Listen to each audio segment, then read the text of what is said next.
UMP qui était devant les sénateurs aujourd'hui après les députés UMP la semaine dernière. Nicolas Sarkozy s'est rendu au Sénat, une assemblée très attachée à son indépendance et face au groupe, il a entonné le chant du rassemblement, soulignant la gravité de la situation dans laquelle se trouve le pays et fustigeant, une fois de plus, les divisions dans son propre camp. On voit tout cela avec Paul Bouffard. Ils sont là les fillonistes, Gérard Larcher, Bruno Retailleau, pour accueillir leur nouveau président. Oubliez l'épisode Copé-Fillon, Nicolas Sarkozy veut réconcilier. Séduire aussi un groupe UMP au Sénat qui ne l'a pas toujours soutenu. Applaudissements, standing ovation.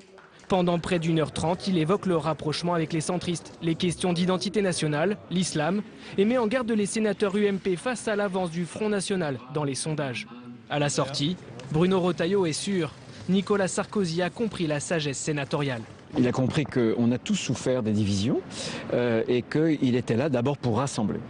Nous lui avons indiqué qu'il y en avait marre des gestions claniques du passé et je pense que les premiers signes qu'il a pu donner depuis quelques jours, depuis qu'il est président de notre famille politique, vont dans le bon sens.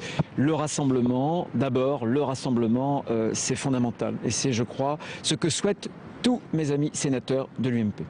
Pour Catherine Procaccia, Nicolas Sarkozy devra prendre encore plus en considération la Chambre haute. On ne peut pas dire qu'il a beaucoup parlé du Sénat. Et Gérard Larcher lui a rappelé qu'il ne fallait pas que le Sénat soit oublié comme il l'a été une certaine période où ce sont les députés qui décidaient de tout, y compris sur la réforme territoriale, alors qu'ils ne sont pas les premiers concernés. Pour d'autres, il faut rester vigilant.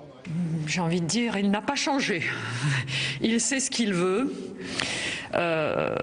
Pour ma part, j'attends un petit peu des preuves de sa volonté d'ouverture, de modération aussi, de respect des diversités. Par contre, il a été moins clair, j'ai trouvé, sur les primaires, et je le regrette un peu, parce que je crois que c'est un rendez-vous démocratique avec l'ensemble des Français, qui pourra être une étape importante de reconstruction de l'UMP.